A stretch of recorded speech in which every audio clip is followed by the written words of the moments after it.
Welcome to Adult Forum. I'm Pastor Hilly. Since the onset of COVID-19, so many things that we do in our everyday life have changed, from ordering food to having groceries delivered to us, joining together in worship online via Zoom, Facebook Live, and all kinds of other tools. Though with our everyday occurrences, big picture things have changed as well, specifically the court system and how we engage with this backbone of the American experience. To talk about court life and how that's been impacted during this pandemic, my dear friend, fellow Capital undergrad, alumni, and amazing lawyer, Krysten Martin Esq. Thank you so much. I appreciate you being here. Yeah, I'm happy to be here. Thanks for inviting me. Absolutely. Yeah. So you and I were chatting a little before we hit record, and I kind of told you, I was like, all right, here's my open. The idea for this was, I know all the ways that my life has changed since March 2020 because of COVID, X, Y, and Z. Things I have not done in the past 14 months is get a speeding ticket or have any need for our judicial system in any regard, which I'm thankful for.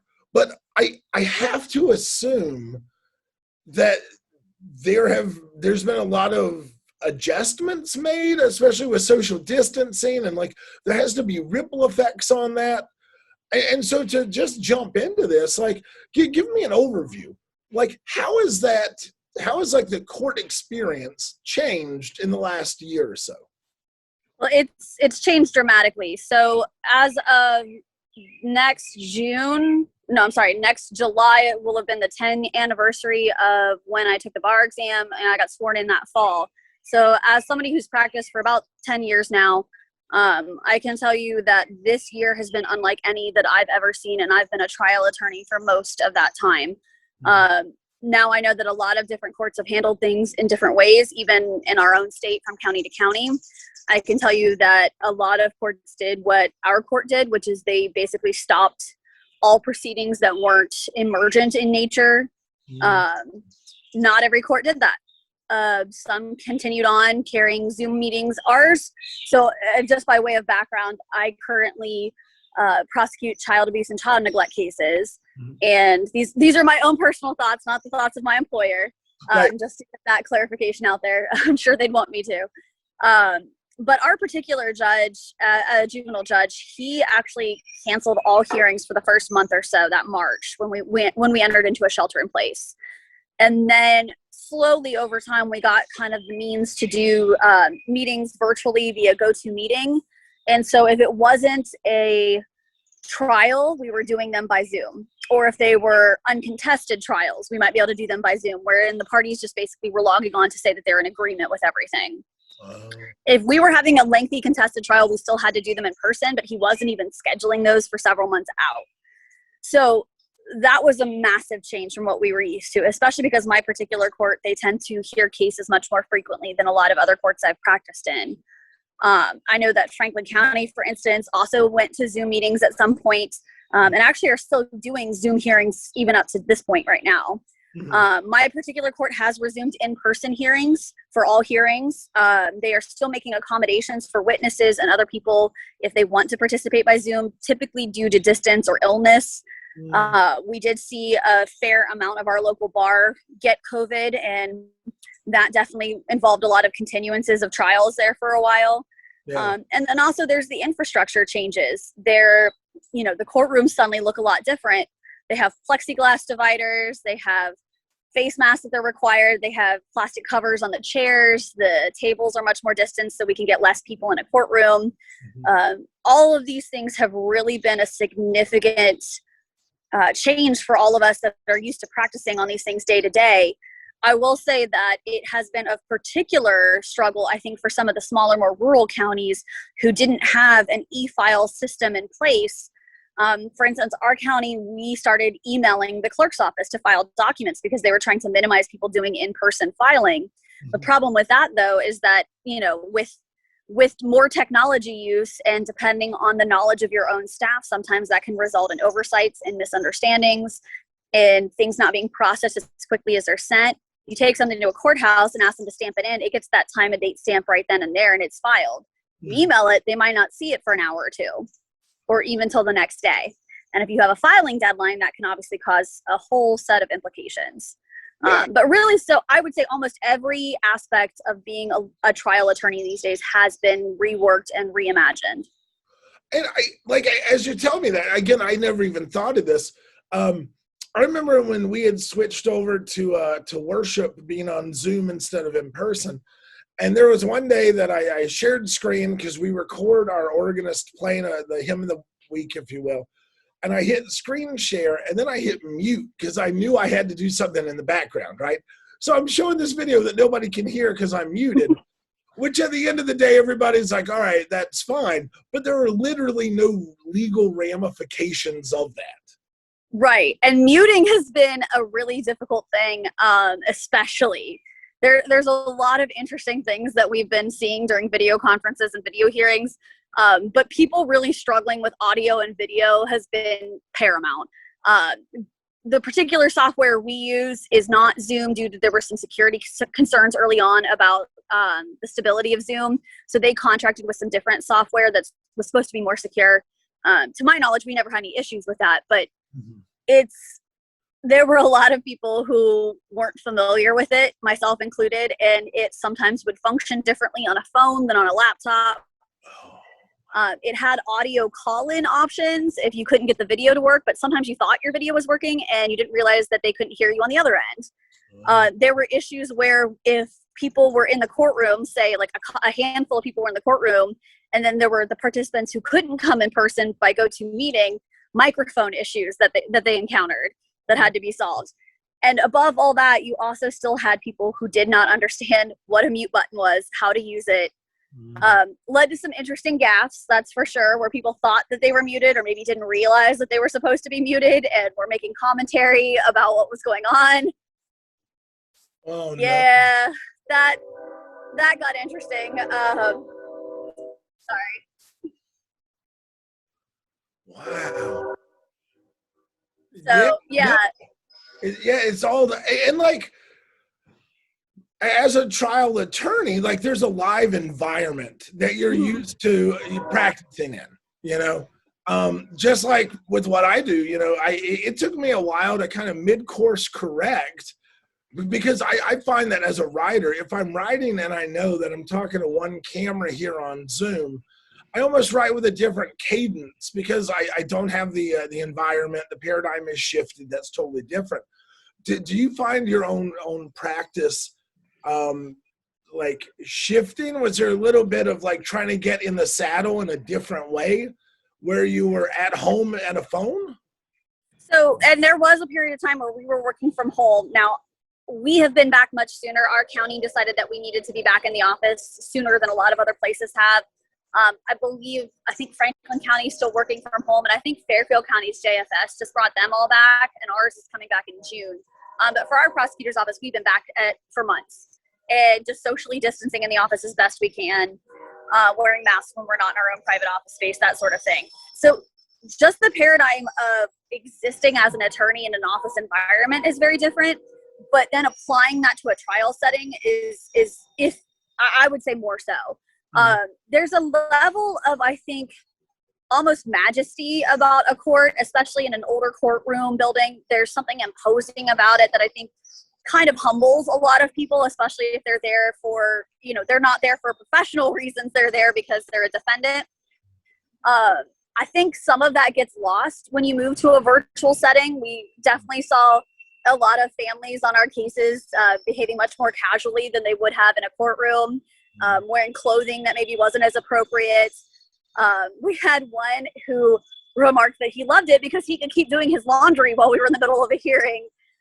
And the judge had to say, no, like, I need you to stop what you're doing and sit down. This is a court hearing. And so, like, and a lot of it's not even, I wouldn't even say it's poor judgment. It's just, it feels so much more relaxed that it's easy to let yourself kind of slip into that. And we also, on the one hand, we had people who were more likely to show up if it was a Zoom meeting. One, if they had a warrant out, they weren't afraid of being arrested. Or two, it was more convenient than unfortunately, a lot of my cases have some heavy drug use involving some of the families, and getting them to show up at 9 a.m. for a hearing in a courthouse isn't always as reasonable for them as we would like. Right. But if we gave them a Zoom link, sometimes they could stumble out of bed and get on the phone. And so there were a lot of ways that it was easier to get people. There were also a lot of ways that I felt like we really lost people or lost that kind of magnanimousness that I think you have when you appear in front of a judge in person. Yeah. And I even think about the role of the judge in that situation. You can't read the body language in the same way. Right. Like those little nuances that I would assume you pick up and develop in that critical role over time is all being kind of kicked out from under you. Not to mention, there have been more than a few things that went viral. As of recently, I think it was in Texas where there was an attorney who had a cat filter on his Zoom meeting. Yep, I'm not a cat, he said, and the judge said, I can see that. Yeah. So that was a great one. There was a case up in Michigan where a gentleman had his Zoom name. It was very something 3000. Yeah. It was something. That judge is particularly interesting to me because not a month prior, I had seen another clip that was starting to go viral, I think mostly among legal folk, where there was a female prosecutor in the middle of her direct examination of a victim of an assault, of an alleged assault.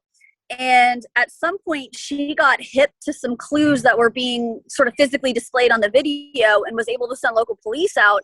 And they actually found out that the alleged perpetrator, was in the room next to her and violating the terms of his bond. Yep. So that was really scary. Very good call by that prosecutor. I'm glad she picked up on that. But yeah, same judge. And I think, honestly, I'm grateful that we have those things, because I think it's kind of improved public transparency for how courts are running. Because like you said, a lot of people have never even thought about it, but we're also used to adult courtrooms at least being open to the public. If you really want to, you can go down or you can read about it in the paper. Mm-hmm. What do you do, though, when there's not an open court? Right.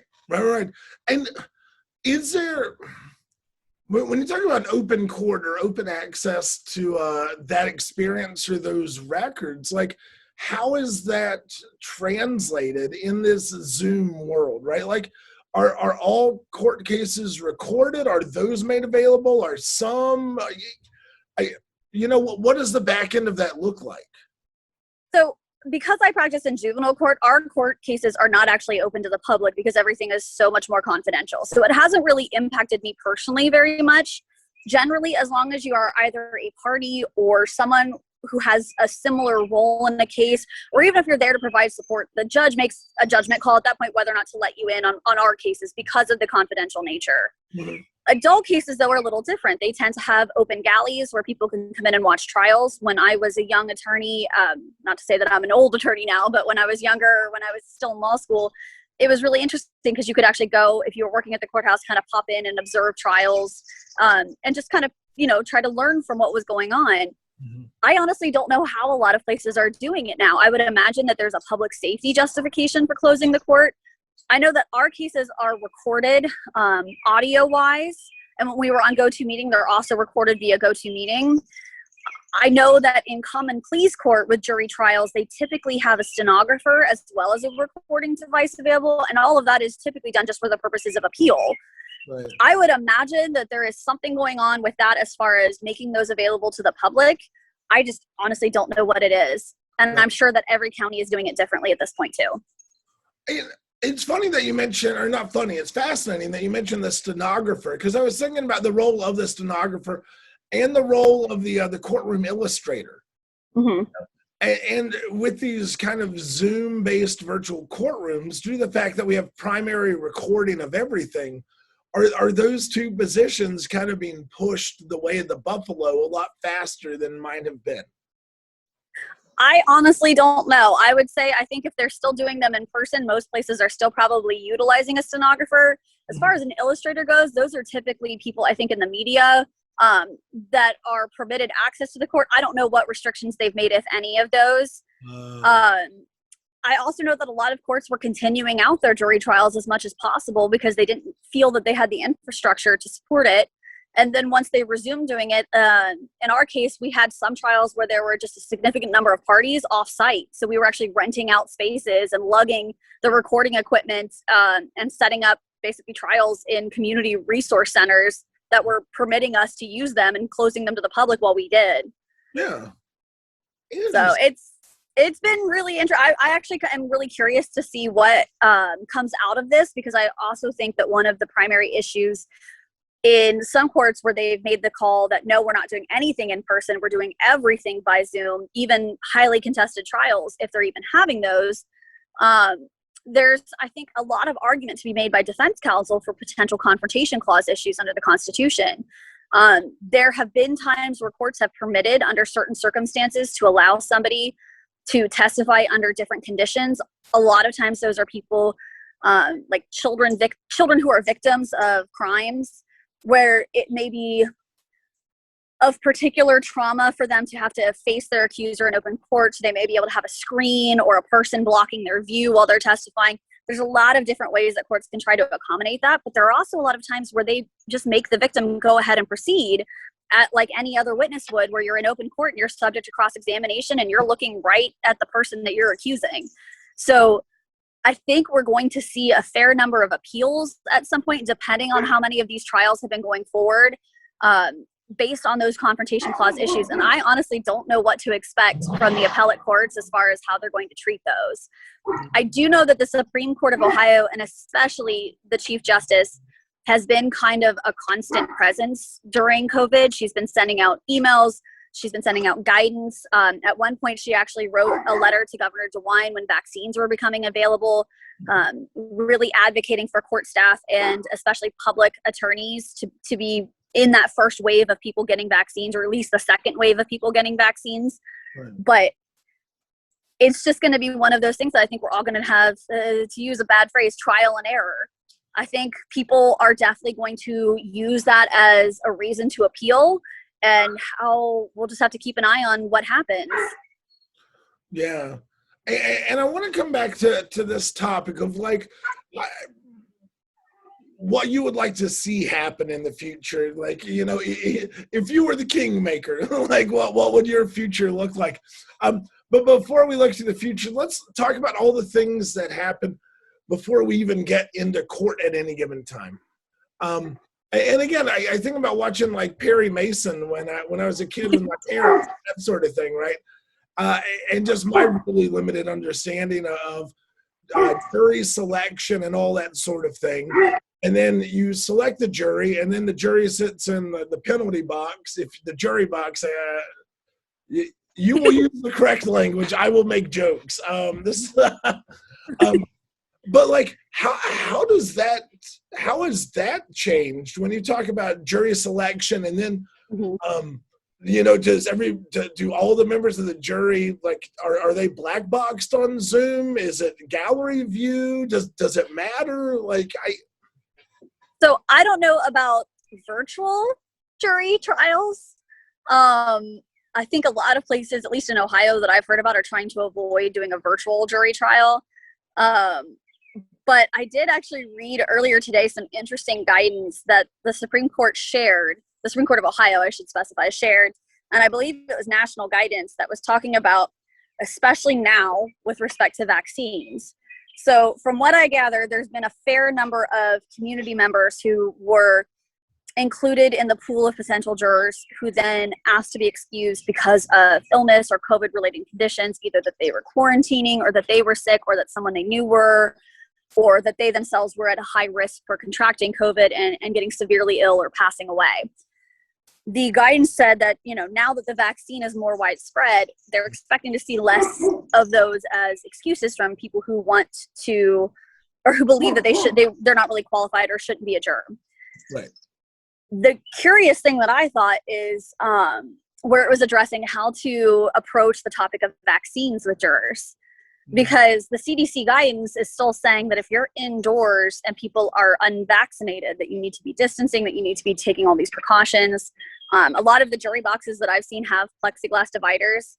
in between them. But if you're in an old courthouse, that could be a really narrow place for somebody to sit. I don't know how much room they have to really get in and out and turn around. They've been making it work though, and I appreciate that. At one point, they actually had them, I think, scattered around a courtroom, almost in a semicircle. So that would be an interesting, as a trial attorney trying to address a jury, that would be really interesting. But the thing now is going to be, if someone says that they can't because of COVID concerns or that they're at risk, or if someone says that they're vaccinated, how do you go about ensuring that? Right.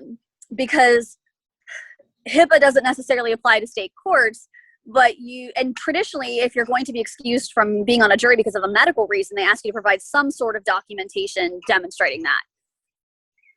I don't think it's necessarily unreasonable for courts to want to ask for documentation of a COVID vaccine, especially if somebody wants to be there and, closely sitting next to somebody else and without a mask. I don't know for sure what different courts are going to do about that though, because I haven't really seen a yes or no answer from a lot of different courts about, can you do that? I think the answer is going to be yes, for similar reasons as why employers can ask you if you've been vaccinated. Mm-hmm. There's a distinguishment between that and other HIPAA concerns. But that still doesn't necessarily, the guidance that they issued didn't necessarily tell you one way or the other that yes, you should be asking for vaccine confirmation, or no, you shouldn't. And I think that's going to be a debate largely left up to the courts. And I think that's going to really shape what our jury pools look like. Because if you only limit a jury pool to people who are vaccinated, you run the risk of not getting an actual adequate representation of your peers in the community. But if you don't limit it that way, are you spreading risk among people, especially people who may be immune compromised and couldn't get the vaccine? So really, it's a catch-22 no matter which way you go. And I really want to see what happens. It almost makes me wish that I had cases with jury trials just so I could be part of that kind of ongoing action. But in a lot of ways, it makes me glad I'm not. No, absolutely. And that points at a hot topic just across the nation right now. Like, everybody wants to be safe. I feel like that's a fair comment to make unilaterally. But it's how do we try to ensure that safety? And especially when it comes about asking about vaccinations, like mm-hmm. It's such a touchy issue. And HIPAA does play a part, but that's right, that the courts kind of exist in this reality that's not as impacted by HIPAA. Is that a fair way to say that, as daily life? I would say so, because we have had times where, like, I know in my own cases, medical records often come into play, and we will get responses from medical providers saying that it's HIPAA information, they can't do it without a valid release of information, that sort of thing. But I also have the ability, because of the nature of my cases, that I can actually get a court order for those records. And I would imagine that extends to other attorneys as well, not just in the juvenile court system. But there is a specific exemption, even under the privilege statute, for court-ordered case plans under my particular part of the ORC, as well as custody actions. Wow. So we definitely see that a lot with providers as it is. I would think with COVID. And I'm hoping it's not as much of an issue as it is. I'm hoping that people are being safe, that where they can get safely vaccinated, they're choosing to do so, and that they're not trying to shirk any kind of civic duty to be on a jury, because it is a really important function of our society. Right. That said, though, how do you make sure? Yeah. And the other good thing is, and I feel like this is a great place to make this general PSA, is that with the reality of vaccines opening up more and more and more, the availability is as high now as it's ever been for people who may be sitting on the fence or taking that consideration. Like, what was it, 3 months ago? It was in February, and I was trying to get a vaccine appointment, and I ended up getting one in, what was it? It was like April 14th, because I was down in your neck of the woods, and you and I got to connect and that sort of thing. And I just got my second vaccination on, I want to say it was like May 10th or 12th. I took the first appointment I could as soon as they announced that they were opening it up to anybody 16 and older, because I didn't meet the criteria beforehand for age, or I have asthma, but it wasn't severe enough that I'd been hospitalized in the past year, thank heaven. So I didn't qualify that way. So as soon as they opened it up, I started looking even a couple days in advance and finally found one. And like you said, it was in another county, but I drove down and got it and was so excited. And so, yeah, PSA, definitely go get your vaccine if you can, and it's safe for you to do so, please. Absolutely. And remember to register for your Vax-A-Millions. Oh, yeah, I heard, because I saw the original announcement, and then I found out the next day that they were changing it. You're going to have to register for it. Yeah. You know, I'll take my DeWine dollars any way I can get them. And you know, part of me was really torn when I heard that, because I thought, especially as somebody who works with a lot of child welfare workers, we're so under-resourced, so overworked, and so just they do not have the pay and the tools that they really need, really in any county, but especially in Ohio. We have not always been very high on the list as far as how much we budget for those kinds of services, but also education and a lot of other factors. But my understanding is that money is coming from COVID-related grants, and that Governor DeWine just got really creative with trying to find a way to motivate people. And at the end of the day, it's not coming out of our tax dollars. And if it motivates people to go out and be safe and hopefully avoid getting severely ill, then I'm about it. Absolutely. No, absolutely. And anytime the world turns a little more into Charlie and the Chocolate Factory, Yes. I get really excited about that. That's just me, though. Yeah, whatever gets Grandpa Joe up and dancing. That's it. That's totally it. That's totally it. And we can all agree that the Oompa Loompas live in the state up north, because we don't want to deal with them, right? Like, all the people I feel like that's opening a can of worms with some, indentured servitude and slavery issues. So yeah. No, you're fair. Yeah. No, yeah. Always was really concerned about how the Oompa Loompas want, like, from the books, at least from what I remember, he rescued them from some sort of, I don't remember the location, but there was a predator that was like hunting them all. Right. And yeah. so, but part of me was like, okay, then do they have Stockholm syndrome? Like, is that actually what it was? All right. Anyway, side topics. The dark underbelly of Willy Wonka. Yes. Well, that guy had some stuff going on. I mean. Yes. Well, yes. Just yes in all the ways. No, but that's the other thing is, let's jump down a rabbit hole. If you read a lot of those children's classics in the original languages, or in the original, like Peter Pan, which was originally a Italian children's book, if you read the actual Peter Pan story and like hit pause on everything that we remember from Disney, that is a dark book. Oh, yeah. Have you seen some of like the background theories about how it's like, no, they're dead children, and like he's keeping their soul there as like ghosts instead of moving on to the afterlife? I mean, that's very that's very Middle Ages Italian, or late Middle Ages Italian. You're like, right. Very dark, romantic, Yeah, I mean, like, heck, that's where Dante's getting us, between Dante and Petrarch. Oh, yeah. You got those two guys. They were all sort of in limbo, I think, is what the theory is. Huh.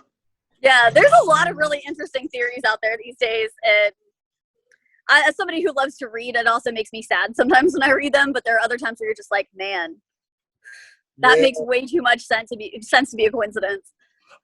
Every once in a while, I'll be at an airport, or I used to be at an airport, and I would pick up one of those like great conspiracy books about like lost history of the world, or X or Y or Z. And it is, you're on a plane for a couple hours, and I'm like, I'll crack through this, because this is written on like a 3rd grade level, so it'll be fine. And I'm cracking, but I can only read it so much until I start getting a little paranoid. You know what I mean? I'm like, yeah, a little too much sense. Oh, some of the original Grimm's fairy tales, like, I mean, I was talking about that the other day with somebody. We were talking about, like, in the original Cinderella, if I'm right, because it's been a long time since I've read Grimm's fairy tales, but I think the stepsisters actually tried to, like, cut off their toes or part of their feet to make their feet fit in the shoes. Yep. Yeah, it's pretty dark. That's it, yeah. Something about, was it The Little Mermaid? I don't remember, but, like, she turns into sea foam at the end. Like, she just dissolves into sea foam. Oh, that's right. Because if you don't have a man, you dissolve, right? Right. Into foam, apparently. My favorite thing, I think I've said this to you in passing, my favorite thing was when I was teaching confirmation to middle school kids, and I would articulate the difference between a parable and a fable. Because a parable is a story that there's a lot of different ways you can hear, because there's a lot of different wisdom. It's meant to be lesson. Yeah. There's a moral of it. Fables, though, are just stories. Right. And fables, like Aesop was the guy who coined, and the moral of the story is, right? Right, So yeah. if we think about like the prodigal son, you can think about that from the prodigal son, from the good son, from the dad. And there's a million, like there's no one truth. There are many truths. Right. The tortoise and the hare, slow and steady wins the race. Right. But the big thing is, and I always like to underline to people, is that fables always have talking animals. They do, yeah. The ant and the grasshopper, the tortoise and the hare, the scorpion and the frog. Yep. The lions share all of the lion and the mouse with the thorn in the paw. And Jesus never says, okay, so a giraffe is talking to a rhinoceros. He never leads with that. Just kind of a shame. I feel like as an animal person, a lot of people might have gotten more into it, especially as they stayed into it as they got older.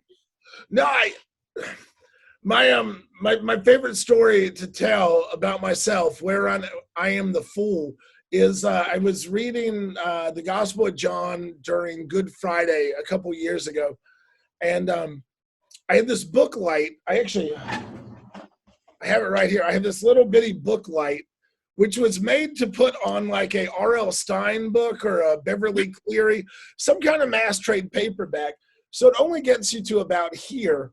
And I had printed out John's Gospel on 8.5 by 11 paper, which is much bigger than a mass trade paperback. And so as I got to the end of every page, it was getting harder and harder to read. And then I was putting out candles, so I had less and less light, and it was getting harder and harder to read. And I get to the part where the centurion guard kind of like looks at Jesus on the cross and that sort of thing. And I get to the word centurion, and I know the word centurion, and I see it, but I say the word centaur. And I just keep going. And one of the high school kids, his name was Ben, great kid. Ben comes up to me after church and he goes, Pastor Hilly, is there a centaur in the Bible? And I just kind of looked at him and was like, what are you talking? I totally had to play it off. And he got so nervous. Have you ever read Many Waters by Madeleine L'Engle? So she wrote the Wrinkle in Time series. And do you remember the twins from that? The blonde twins who were popular, played a lot of sports, Sandy and Dennis? Yeah. Many Waters is almost like a side quest of a book that's just for Sandy and Dennis. And basically, their father was doing an experiment, and they wander into the lab, and their father had been gone for a long time, and, this mom raising them. And they'd wandered into the lab, and they somehow at first thought they had transported themselves to a parallel universe. Then they believe that they've transported themselves back to biblical times. And they actually end up meeting Noah and helping him prepare the ark for the flood. But in it, it talks about the seraphim and the Nephilim and the impact they're having on the human beings. And then it talks about some creatures that we think of as mythical, like manticores and unicorns. So I'm thinking maybe centaurs were in there. I'm hoping. I mean, Leviathans are in Genesis, the great sea creatures. There's starting in, I want to say it was the King James Version of the Bible, and I always forget the chapter verse. But in Hebrew, it says the horned animal, which scholars agree was probably a rhinoceros based on like a number of different things. But starting in the King James Version of the Bible, or maybe one or two generations past that, it was translated as unicorn. So there are a number of biblical texts out there that literally have unicorns and leviathans and all this kind of stuff. That just makes me think of the Far Side comic with the unicorns where they're watching the boat leave. It's just kind of one of those. But I always tell people that one of the greatest translation, I don't want to use the word error because people get really upset about that. Well, so one of the biggest translation kind of issues that everybody already knows is that if you think about like the first sentence in the Bible, Genesis 1:1, in the beginning, that sort of thing, there's actually no definite article in the Hebrew. It doesn't say in the beginning. So it's in beginning. In beginning, or when God began creating. Okay. Is a different way of saying that. And the reason that there's no definite article is because if you read Genesis chapter 1, you have the 7-day story, 6 days of creation and the 1 day of resting. And on the 6th day, God creates humanity, which is the third person plural, like humanity is created. Mm-hmm. And then in Genesis chapter 2, it starts, it's like chapter 2, it starts at verse 4 or 5. It says, on the day when God created the cosmos. So it's not 7 days, it's 1 day. And then we get Adam and then Eve. So it's not humanity, it's first like you, like Adam, which is a pun because Adam is a joke on the word mud, because God takes the dirt and breathes into it, and he's mud man. That's interesting, especially if it is the word humanity and not humans, because we think of humanity as a concept almost meaning kindness and humaneness, not necessarily. It can mean mankind. It can also mean that sort of quality. Right. Because those qualities exist in relationship. Yep. You know, like, you can't have virtues without society. Right. Yeah. So Krysten, I do have my 5 random questions for you, which I'd like to end this with. But before the 5 random questions, because we alluded to this earlier, if you were, who is the leading person in the U.S. judicial system? If you were the person calling the shots across the board, if you are the Supreme Court, you are the one-person Supreme Court, where would you like to see things going from here? Are we talking as far as COVID specifically related things? Or are we just talking in general? Okay, no. COVID? Yeah, I don't think we have enough time to cover all of them. No, I was going to say, that's a pretty big list.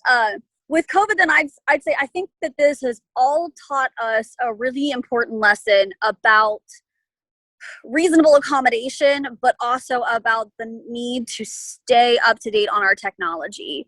There are so many courts that really fell behind. And in Ohio specifically, if it hadn't been for that $6 million grant that the Supreme Court of Ohio was able to secure, a lot of places would not have been able to function even at the level that they have been during COVID.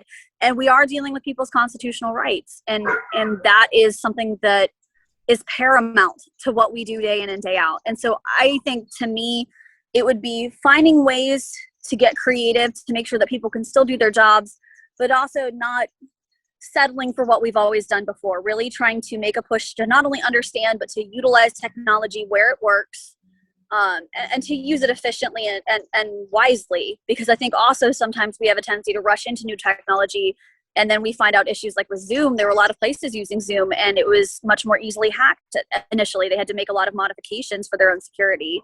So that's where I would like to see things go, progressing to the point that we're funding our court systems, especially our local, smaller court systems, to the point that they can really kind of stay up to date with what a lot of the bigger court systems are doing, which I think in turn is going to make everybody's lives a lot easier, but also a lot more approachable for the everyman. Yeah. No, that makes a lot of sense. Nice. All right. Are you ready? 5 random questions. Okay. Favorite color? Blue. Royal blue specifically. Royal blue. All right. Yeah, that real bright blue. Nice. Last book you read that you are excited to recommend other people to? Ooh, because I read all the time. Okay, so I'm just going to talk about the last book I recommended to somebody, because I love reading, and if I like a book, I want to recommend it to everybody. So I will say that would have been, there was a gentleman that I ran into, and we just started chatting about books. And when he found out that I was a lawyer, asked if I ever read John Grisham and those sorts of things. We talked about a couple of those books. And then he started telling me about his favorite Stephen King novels, because he liked the legal suspense, but he also likes suspense. And he and I talked a lot about my personal 3 favorite Stephen Kings. The Stand, which has a lot of really interesting dichotomy between good and evil, and a lot too about how those are lasting themes, that they're not really defeated, that they're kind of recurring presences that people have to overcome. The Shining, which is just a classic. Hated the movie, but the book itself is a classic. And then its sequel, we talked a lot about that, Dr. Sleep, because he had seen the movie, but he didn't know that was a continuation of The Shining. And so he was super confused. And when I told him that was Danny grown up, he suddenly, it clicked, and you could see his face go, oh! And then Salem's Lot, just because we were talking about books we read. when it's spooky season. Yeah. Nice. Favorite mythological creature?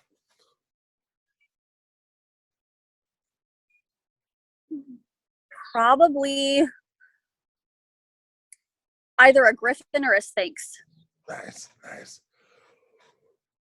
Now that CDC regulations are kind of lifting and we are seeing bands going back on tour. Oh, yeah. First band you want to see live? Okay, so I don't know who all's coming back when they are, but I can tell you I just got us tickets to go see Foxy Shazam in Cincinnati. It's not till next February, but as soon as I saw they were on sale, I bought them, and thank heavens I did because they were selling out fast. And we had been dying to see them, and they broke up. Well, now they're back together, and we get to see them in their hometown. So, Eric McNally, we're coming for you. So excited. Where are they playing? Oh, shoot. I don't have the name of the theater. It's not at Bogart's. I remember that because that's the one that I knew. But actually, Clayton's sister got to see them couple years ago, I want to say, and she actually wound up hanging out with Eric McNally afterwards, and I got a picture with him. And so when we were like talking, like we're like, hey, tell Eric we're coming to see him, we want a picture too. Nice. Yeah, we're big fans. Nice. All right, number 5, favorite restaurant in Columbus? Ooh, that's too hard. It's almost like asking me my favorite book. I mean, I've got my go-tos. I will always have a soft spot for Martini, modern Italian. I just love the food there. The chicken carbonara is my favorite. And then it's also the only place in Columbus I've ever been able to get a Vesper Martini, which is actually for our bibliophiles, is the original James Bond drink. Ooh. It's made with Quino Lillet now, I think, instead of Lillet Blanc or vice versa, and it has a citrus twist, but it's very good. We went to Lindy's the other night, also always a classic, one of my favorites from when I lived in German Village. But also, man, I mean, pizza, I'm going to go to Hound Dogs, get that Smokin' Joe's crust. If I want steaks, we're big fans of the Top. They have that kind of old Rat Pack vibe in there, and they've got some amazing bartenders, great Scotch lists if you want a good steak. Yeah, there's way too many for me to pick, but there are classics I return to a lot just because I love them so much. Nice. Well, hey, Krysten, I don't want to take up your whole night, but thank you so much for your time. And thank you for kind of walking me through this. I really appreciate it. It's always good to catch up with you, my friend. Yeah, you too. And hey, I just want to shout out a quick note of encouragement for all the people who are about to take the bar. This will be the 3rd bar exam in a row that they're going to be doing remotely. As somebody who's been through it in person, I can't imagine the extra accommodations they're having to make right now. But good luck to all of you, and we look forward to swearing you in this fall. Absolutely. Absolutely. Hey, thank you, my friend. Thanks, Dan. Talk to you soon. All right, bye.